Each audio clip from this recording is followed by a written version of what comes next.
We're back, guys, with Teren Carter, our Baltimore-based but now live in New York actor. And while we was on break,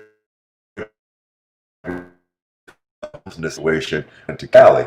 So now that we find out, he said something about Salvation Army. He has a story, so we must hear the story. I'm not sure what the story is because I didn't even hear it, but it sounded like it's going to be interesting. So what it was it was just a moment. Every night for 2 months, we had to sleep somewhere. So we slept in the car, and we drove to different places around LA to sleep through the night or whatever, to sleep. And we had to try to find some place that was safe. So one of the spots that we used to go to and park on their lot regularly was the Salvation Army in downtown LA. Well, this one particular morning, you know, we're waking up with somebody banging on the car windows, and basically they evicted us. They told us we could not sleep on their lot. Wow. And we had to go. Now, this is the Salvation Army. Salvation Army. Right, this is the place I'm sorry, Salvation Army, right? That this man gave y'all. Yeah. But hate to call y'all out, but yeah, Salvation Army, the place that you would think would be helping homeless or whatever. They told us, no, you can't sleep here. And then another night we slept on the. And did y'all tell them y'all was homeless? Yeah. Wow. Yeah. We said if we ever make it famous, I'm sorry, guys, not to cut you off, Teren, but when y'all out there in the holidays and y'all need them coins and them buckets, I'm taking mine out. Now, how long ago was this? Don't tell it. But this was in the 90s. Still, if you're doing that then, you're doing it now. Yeah. So I don't know. I'm kind of amazed at that story, but we moved on, you know, and got through that period. Like I said, it was rough because there were days when we had nothing to eat. Wow. So, like for instance, we would dig in the car seats and whatever, and to look for loose change. And if we could come up with $1, what we would do is, at the time, it had these peelings. Every time you went in, you would peel it up, and you would get a free hamburger, this or that. Goodness. We would make like 3-4 trips into the store off of $1, and you know, you get fries. You come back out, you peel it off, you get a hamburger. Wow. And sometimes that was how we ate. Wow. Me and my roommate. But you know what? That builds character. Hell yeah, yeah. And you remain humble. Making it through to the other side of something like that, definitely, you realize, wow, I can do anything. Yeah, you can do anything, but not only that, doing anything, but it makes you humble, especially if you ever make it to where you have a lot of money. You know what struggle is. A lot of people don't, so that's a good thing. Yeah. So we're going to segue into, he has another episodic production that he was in called Blacklist on NBC, right? Yeah, this is the show, The Blacklist, has been on probably about 5-6 seasons. This is a particular episode where I play an agent taking this young lady into custody. She's a big time criminal or whatever, and So okay, here we are, Blacklist.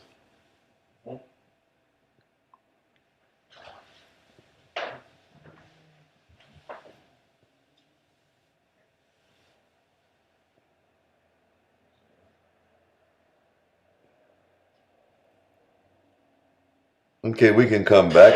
There we go.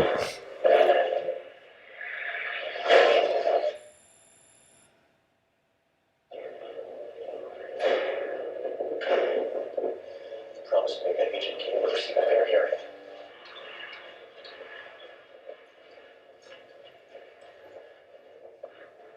How long is this going to take? I gotta see about 20 seconds, and we should be there.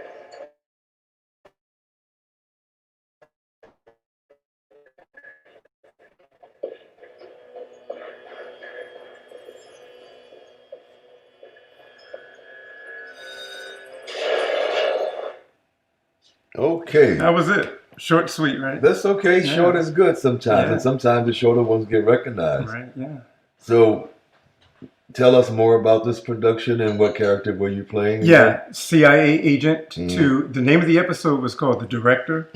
And so that gentleman who I was in the scene with was the big time director of the CIA. Okay. And I was one of his, I won't say second in command, but one of his underlings or whatever, one of his agents. And I was called on to take this criminal into custody and keep her secure. Oh, okay. Yeah.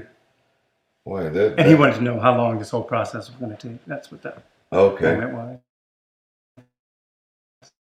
How'd you have that one? I was working actually as an extra that particular day, and when he came over to me, we had an exchange, and after we had an exchange, the director came over and said, "Do it again, keep it, do it again," and so I did, and before I knew it, you know, I was bumped up from extra to day player. So you was an extra on this? I started as an extra, but then by the time I got those lines, in that exchange, then I got bumped up to what they call a day player actor. Okay, very well. With residuals and you know all the things that go along with being an actor. That was the first one that I did. That was, I think, 2016, something like that. Will you think you'll be on there again, or? I hope so. Very well. CBS, NBC, rather. NBC, yeah, right? Yeah. Don't call out the wrong call. Right, exactly. NBC. Yeah. They all good to him. Yeah. So there was a short film. Yeah. When a Tree Falls. Yeah. So about a year ago, a young actor that I met in one of my acting classes, we had worked together in classes doing scenes and all that.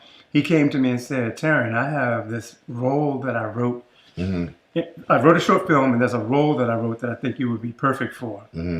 So I was like, of course, you know, I want to help you do it or whatever. So I got it, and then I saw it, and I was like, oh man, I started having second thoughts because I wasn't sure I could play this kind of role. It's very different. What role was it? You'll see it. Well, it's a role of, well, the guy, he's a drug dealer for one. He's a stepfather dealing with some conflict within his family.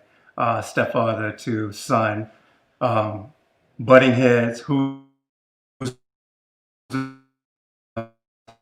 that kind of thing. So so I had never done. And so what did you have to do to prepare? So to prepare for that, I had a sit-down discussion with him. His name is Moise Moranci. He's a very talented young actor himself, and now a new filmmaker. But once he gave me his vote of confidence and told me, "Teren, I know you can do it. I've seen the work that you do in class."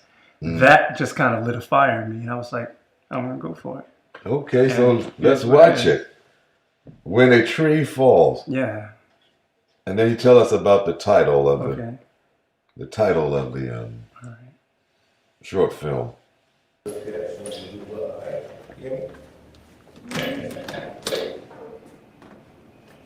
Go next, don't forget to do your homework, man. Don't forget to do your homework. Oh man, what the fuck you trying to say? Huh? I ain't doing a good job raising him. Ain't got nothing to do with you. So shit ain't got nothing to do with me, huh? Alright. So since shit ain't got nothing to do with me, good luck finding yourself a place to sleep tonight. You fucking You serious? fucking heard me, nigga. Come on, Jack. Know where she always at? I'll get him fucked up. Yeah. And you come back tomorrow after you learn how to respect your OG.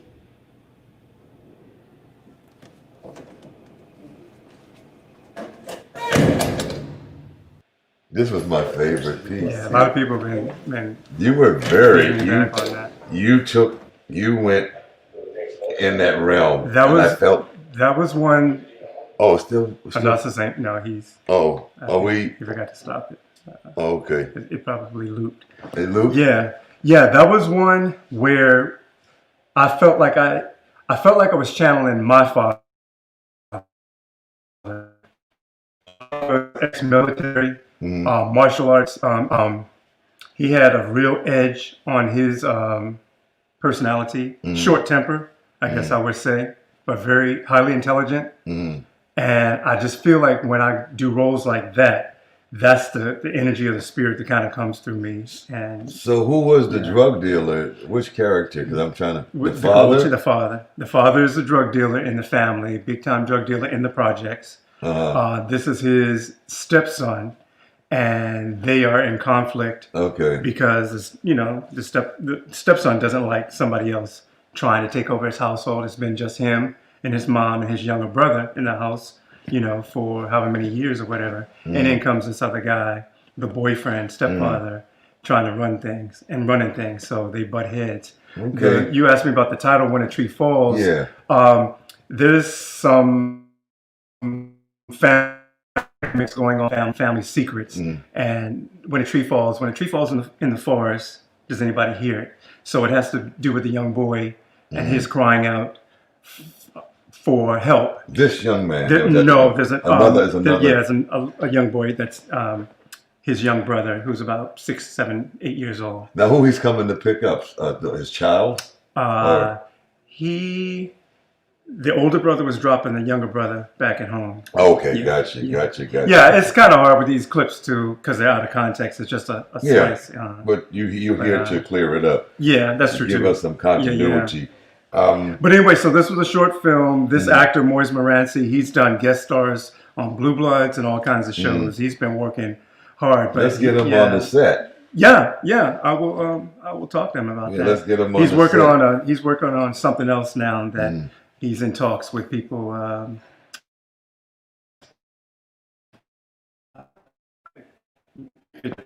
It's successful. It'll be a big deal. So, like I say, your repertoire is really good. Short or long, doesn't matter what character you played or what the role is.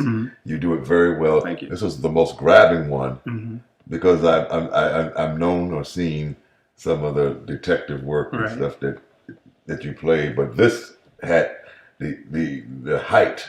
Yeah, this is the one that, like I said, people have been responding to. So so now I know I can do it, and I loved it, and I just jumped in. Once I got the okay, and once I knew that he believed in me, I believed in myself, and I just went for it. Very well. Now, you mentioned a sitcom. And what's going on with the sitcom? Is something a new project or something that you're working on?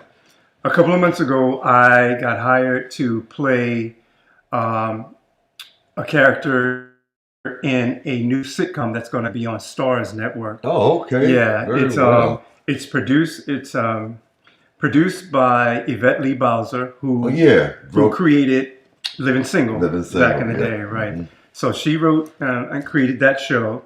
Now she's a producer. She produces Blackish and has had a bunch of other shows. I forget the name of the creator who created this particular thing, but it's called Run the World. And it's called Run the World. Run the World. It's about 4 African-American sisters, 4 sisters rather, not sisters, but 4 black women in Harlem, launching into their careers, so this hitting their place stride. in New York, in Harlem? Yeah. Interesting. These women live in Harlem, and it's about them launching into their careers, their relationships, you know, all the things that women, say in their early 30s, are starting to experience as they're starting to hit their stride in life. And a lot of sister episodic. It's probably going to be compared to Girlfriend. Sister, and what was the one, Sex in the City back in the day? It's probably going to be compared to that. But what's the other one? Girlfriend. You said Girlfriends. Okay. But anyway, I play. So what's your character role is? I play a guy named Carl who owns a restaurant in Harlem, and 2 of the characters who are on a date come in and to my club, to my restaurant, and we have an exchange. So it's a comedy actually, and I think it'll be out sometime. I would think early 2021. Wow. Starz Network. So look for it. Wow. And, I'm looking forward to seeing it. You snuck that one, but you didn't tell me about that one. And we shot that in the age of COVID. That was one of the ones where we had to be tested on site 3 days before we came to work, and only if we passed the test could we actually do the gig. Otherwise, they were going to, slot somebody else in. We show up on set that day. We had to wear N95 masks. None of these. So does that affect your what? You're only wearing masks and everything when you're running around and preparing. Right. But when you go to shoot, all the masks come off. The crew put on face shields, and the crew has to keep their masks on the whole time because they're not on camera, obviously. The actors. But the actors, when we have to strip ours off to to do the scene or whatever, everybody else is covered. But they had big machines that filter out HEPA filters in the room. Face shields. Everybody who was on set got tested and was COVID negative. So that was Because why this we man felt, does not play. I do not Nicole play. Day. Hey, we was on the phone the other night going over the logistics. And he was Yeah. like, "You're gonna have this?" I said, "Sure. I'm gonna keep all the windows. ventilation in the room, I have masks. I can't afford. I gotta breathe." Yeah. So I said, "You'll be fine." Yeah. We're gonna play. Yeah. I'm serious about my business and about my health and my life. So let me ask you something. Not to cut you off. No, my mind it's all good. is thinking. Are you going to be producing and writing and directing something soon? No, I don't have any plans to. Part of the process that we have to go through when we are submitting, auditioning for roles, and especially in COVID, you can't do we have to do self tapes. We have to do tapes at home. So we've got to produce the lighting. We got to set up all the shots, pick our own wardrobe, hair, makeup. There's a lot that we do at home in order to book these roles, and that's just part of the audition process. So we're having to do on some small level, little mini productions. To do an audition, it might take us 5 hours to do something that's just a couple of lines to get to the producer because there's so much involved in making that happen. In terms of writing and all that, that's on the long-term bucket list. Right now, I just want to get in the game at a much higher level than I'm working now. Series regular. Get more guest star appearances on shows.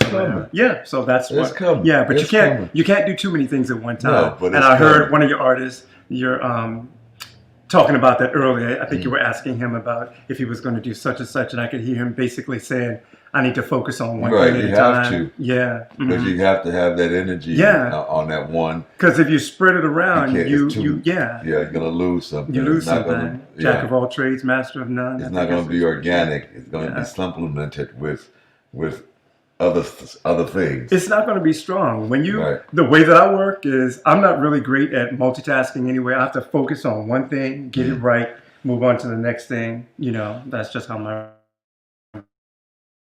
But I know some stories. You do get to that. Once you get to that, one of the big ones is that homeless story. That's what I was going to tell. I was going to say that scene. I see the scene. Yeah. I see the desperation and the two of you. And I don't know if you're going to do a story. It's going to be something that's going to be. But but the thing about that is there was a desperation in there, but there's also humor and laughter because at the same time we had a lot of laughs. Many nights looking up at the stars in LA, wondering what the next day was going to bring. Well, I'm thinking because you can laugh about it now, right? You laugh at it now. Yeah. When you got there and realized what was going on, it was dismal. Yeah. But you had a chance to say, well, either make that decision. Well, we can go back home, or we can stick it out. Yep. Yeah. And that's where your strength came from because you had that choice. Yes, that, and it was, I had a dream about what I wanted my life to be, this dream of going to Hollywood and making it. That was driving me every day. That was always below the surface. And, so that's what kept me going and kept me, I can't give up now. I don't want to give up. There's something I really want. And so that's why I stuck it out. And then, God made it happen. I made really great friends. Life got on an even keel or whatever. I was able to support myself. We both were. And, things got better. And then you stop playing the little game, go get hamburger. Right, going to get a little hamburger with fishing in the seats of a Chevette. So if you ever to write, I know that's coming. Hell yeah! All those details. Do you have a title for it already? No. If you come up with one, if you think of one or something comes to you, call it salvation. Let me know. Okay, interesting. All right, right. Okay, you heard it first.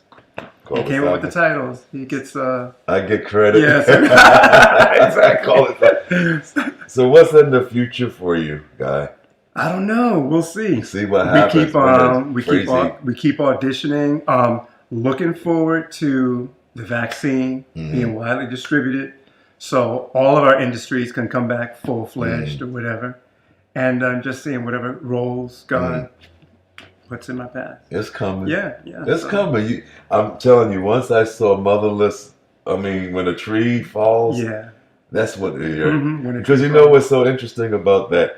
Motherless Brooklyn almost have that same tone as Yeah. when the tree in terms of title. Yeah. So Oh, I was yeah. getting them mixed up. Okay. 'Cause I didn't know. I forget which one was Motherless Brooklyn. I said that has the same kind of the title itself. You know, and Yeah. that's like okay, maybe that's You about what's coming? Two projects that I'm part of, attached to, that are in development okay for 2021. okay An episodic extension of When a Tree Falls. Okay. Okay. Oh, really? The writer, that's what he's Wow. working on, and hopefully I'll be pulled in to play that same character. hopefully you do Yeah, because you yeah. bring the energy, man. And then the other one is It was believable. That's what I wrote you, and I said, "Oh, Yeah. this is yours. This is the character I need to see you in because this was believable." Yeah. Remember, I told you by yeah. text. I said, "This is really good." Right. Well, thank you. Yeah, that was really good. And then the other one is an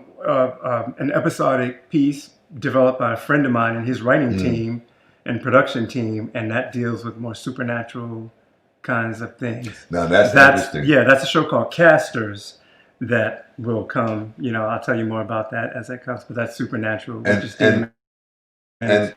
And interrupt, but a lot of black actors and producers and directors are going into the supernatural. Before we had this phobia, we're not doing this. No, that's a taboo. Yeah, religion and all that. Yeah, kind all of that stuff from yeah. black folks and the white Hollywood was like, we doing everything. You hold it. So, but I was talking when I interviewed Erica. Badu. No, Erica no. from Living Single. Living Single. Alexander. Alexander. Eric Alexander. Yeah. When I interviewed Eric Alexander, she said that she had a problem. She had some supernatural stories and stuff that she was going to produce. She went to a meeting. And I remember her telling me about her and her husband went to a meeting, and the producer or whoever the person was over the project or the meeting was like, black people don't do. And she was like, wait a minute, hold up. Yeah. You know, she has a white guy tell her, well, y'all can't do this because y'all don't do, but now, it's all, coming to fruition because I see a lot of black shows. And well, I mean, they told us we couldn't be superheroes, Right. too, but look at Black Panther and look how huge that Yeah. turned out to be. So- But they were telling us, no, you guys, we can't, Yeah. we don't see it. So I remember Yeah, that so, conversation yeah. with Erica during our interview. She had told me about her episode with that, like how they don't believe in us, or we can't do that. And she had like scripts and I think she had something with like a comic book as well too, with a supernatural or something she was telling me. I got to go back to our we have an archive with her interview. Okay. And pull it up. It's really a good interview. All right. Okay. I'll find it because I love her. Yeah. I've met her once too. Yeah, she's a real back sweetheart. in the day, I was up in Toronto working on at the same hotel that I was. So we have to Very well. talk. Good. So guys, this is the Teren Carter. He's gonna be the king of the screen one day. He's gonna be my bestest friend. Yeah, and I'll be And coming back. You said when I win my EGOT, when I get win my your first 3 EGOT. awards, I'll come back every time You come back and talk to you. Yeah, you come back and talk to will. us. Yeah. You will. Yeah, definitely. Okay. Don't forget. I won't. We'll chase you. Okay. We'll follow you. You have to We'll chase run me, you fine. around like a broken haircut. Fine, I'll be here. Where you at, Craig? You lied, Craig. I'll be here. You can find me on Instagram, if that's okay. No, it's okay. I was going to yeah, tell you that, yeah. but you beat me to the punch. Hey, It's your show. the real Teren Carter. Teren, Teren, Teren Carter, the real Teren Carter. So Very follow well. me. Please do. And thank you for coming. Thank you, Mr. Humphrey. Thank you for coming from all the way from New York Yeah. to 304-7. And we appreciate you. Keep it up, man. Like I said, that last, when a tree falls, Go there, right? go there. All right, I'll do Some more in work that is direction. coming from that All right. because that is powerful. I loved it. It's So, powerful. we're gonna- It we're gonna shows. keep It moving, shows in what you did in that scene. It shows everything that you took everything that you knew. Yeah, and put it And into your that. experiences was there, and I saw it, and I say, that's the scene. More is going to come out of that. More stories. And you're gonna work on some stuff too. Okay. You may have to bypass some things that you want to do to get. Definitely, you're right about Produce that. your own. I'm gonna really consider that too, Eric. Yeah. You're not the first person to set that to me. Things always happen. Yeah, linear. yeah. Okay, I'm gonna give that more thought. Yeah. And pray on that. So do that. Yeah. Be blessed. All right. Thank you for coming, joining us. We love you. Yeah. We will love to see more of you. So All right. we are out of here for the season. See you in 2021. This is my last interview for the year. And then we're going to come up with a whole new scheme. It's going to be a brand new Quiet on the Set magazine. So stay tuned. Take care. And he will be in the magazine for this this season. Yep. Thank you. All right. See y'all soon. See you soon. Stay safe. Wear a mask. Yeah, wear a mask. And don't go to big parties. Stay out of people's faces. Do yourself a favor.